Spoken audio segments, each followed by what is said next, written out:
Hello and welcome to AIL TV. I'm a man called Jay.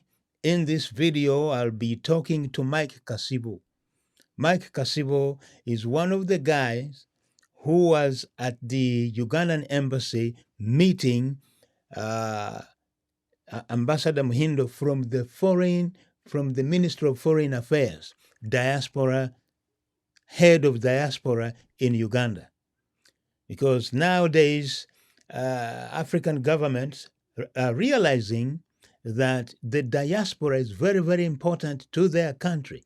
So, case in point, Ugandans here, they are helping, they are supporting their families, they are sending money for school fees, they are sending money to build houses, they are sending money to do everything to build the country. Although it is not really officially recognized. And this is what Ambassador Muhindo from the Ministry of Foreign Affairs came here purposely to address that issue that the diaspora, in this case, the Ugandan diaspora, is very, very, very important to the Ugandan economy and to the Ugandan government. So now a group of people have just hit the ground running. They don't want to delay anymore, and also they want to see and to see how what is their position here is in the UK. See, everybody's getting together, and that's what the ambassador was saying. We shouldn't be fragmented. We should work together. Bring Ugandans together. Look, Ugandans are scattered all over the UK, if we are talking about here. So Mike Kasibo is one of the guys who are putting including me, of course. Me, I'm on the media side of it. But there are other guys who are doing amazing things. Now we want to put this to a test. So let us see what Michael Kasibo is talking about. I'm talking about the Uganda Diaspora Foundation. Mike, tell us exactly what will you be doing with this, because this is a proposed forum. You know, since we met the minister or the ambassador from the Ministry of, is the Foreign Ministry offices. Yes. Give us a brief overview.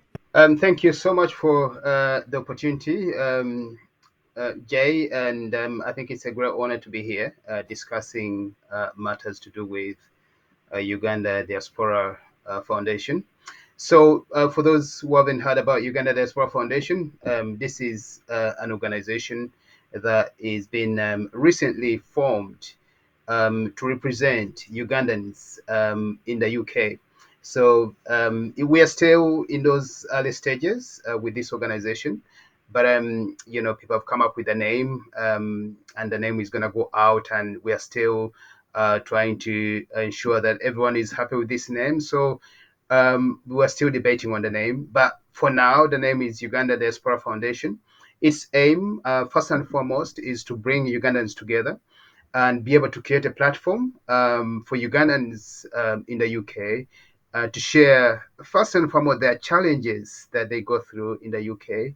And the reason for that is for us to be able to identify a solution to some of these challenges. We're not here to bring solutions, but are working together with recently the Ugandan ambassador who is responsible, who is the Ugandan government has appointed to work with the Ugandans in the diaspora in the UK to be able to support them and work together, in a way of bringing the skills back to Uganda through skills transfer process, for example, but also to be able to address the issues that Ugandans go through in the UK. And this is obviously the embassy sitting in the center of this whole thing.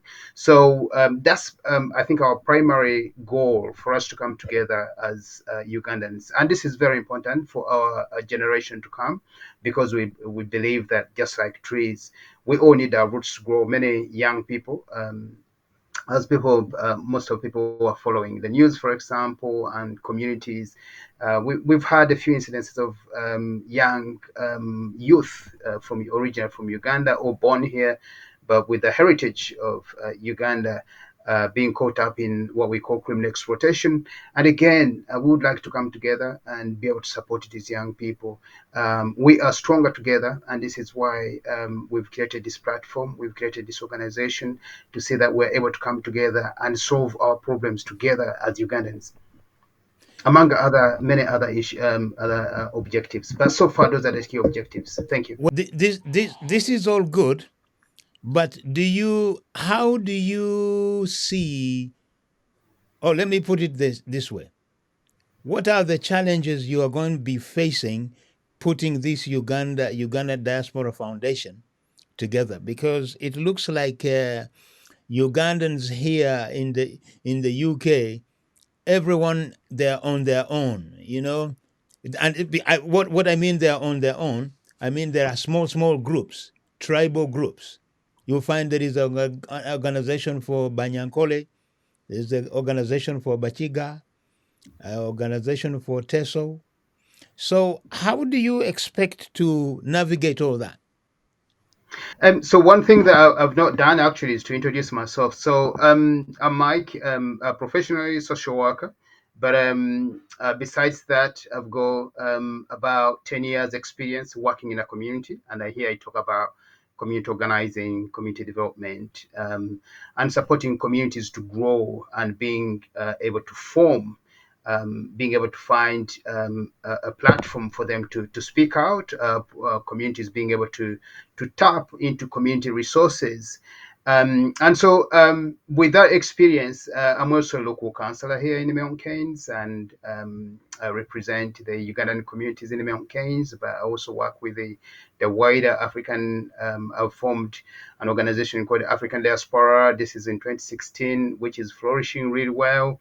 And when I came here in the Mountain Cairns, Black communities were so scattered.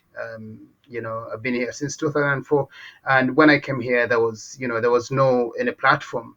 But since coming in, I've used the skills that I've gained from community organizing and working in with people from diverse backgrounds to be able to bring them together. So I'm very much aware, obviously working as a team, we're very much aware of the disconnection within the Ugandan communities, the lack of trust, disengagement, and all these issues. Some of them stem from Uganda, some of them within here communities.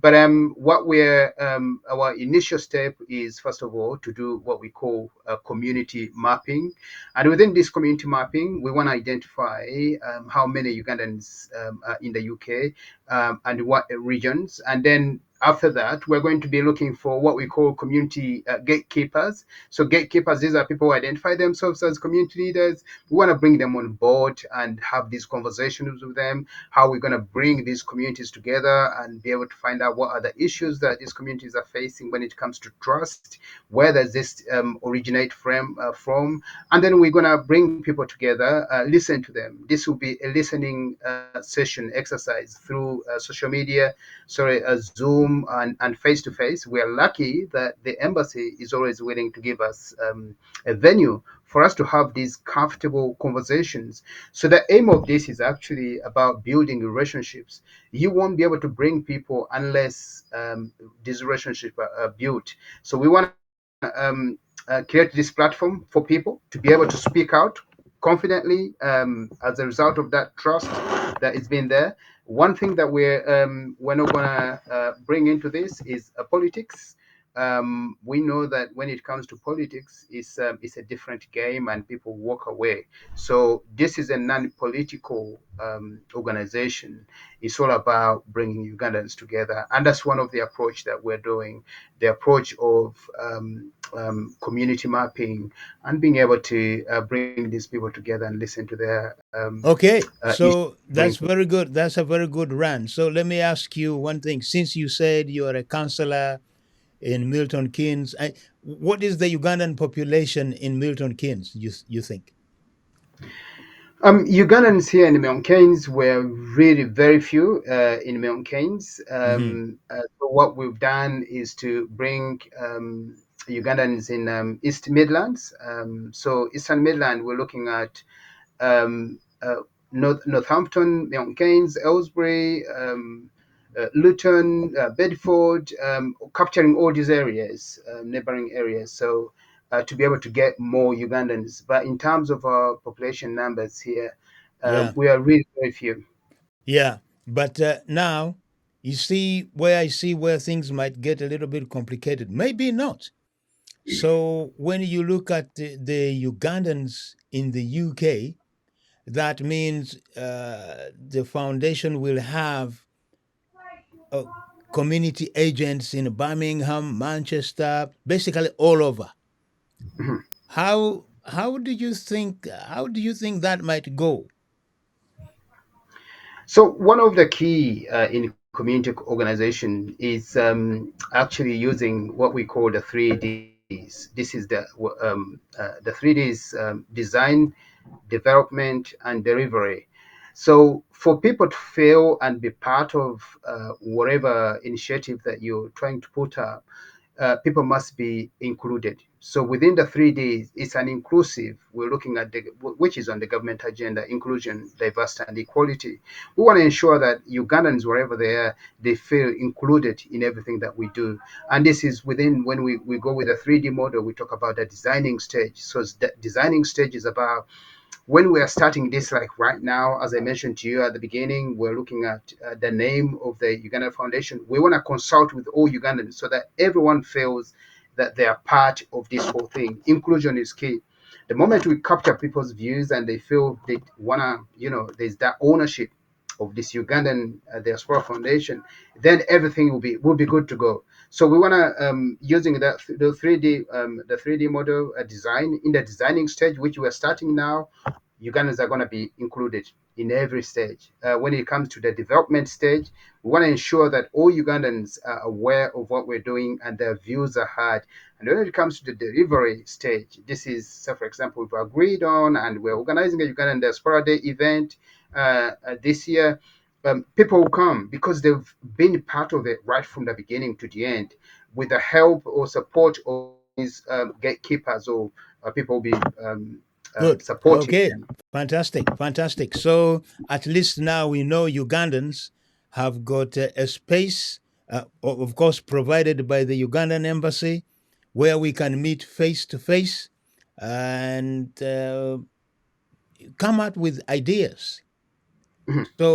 So I think for now we stop here. So we can even use this clip actually just to show how the work is going. This is a preparation, you see, and at some point we might even need a young presenter, a special. Well, we can, but we want also to have diversity. Young people, the youth, and everything. Ugandans, the number is big, but one Yes. hurdle that we need to overcome is to know how many Ugandans are in the UK, because Mhm. that is one thing. I don't know how we're going to go about it. When I was listening to Ambassador Muhindo, he was talking about diaspora mapping, and that felt like it's like kind of an intrusion in a way, because Mhm. the government of Uganda want to know where Ugandans live, what they do, and what is. Do you really think that is applicable here in the UK? It's obviously we are guided by the GDPR and Data Protection Act. 2018. And obviously, this is very important that people's data, people's personal information is disclosed. However, understanding the population of Ugandans in the diaspora, that's fine. But getting into the details of getting to know the details of individual Ugandans, that becomes an issue until everything is clear with the Ugandans' interest for the Ugandans in the diaspora. Okay, so basically the issue is about trust. Trust, yes. Yeah. Well, so Mike, that's very good. At least you have given us a heads up. Next time, maybe we will be meeting on the 20th, I believe, Mhm. if everyone is okay with that. And if not, but we need to start a talk show like this one, which will be actually discussing the challenges and the progress of Ugandans here in the UK. Mm. And but we need to keep it really consistent so that people know. They will know the time. People can tune in. It will be interactive. They can send in questions on Facebook, YouTube at the same time. So this is going to be live. Mhm. Yes. Mhm. So for now, I think we stop there. Thank So you. Thank you very much for having me. yes.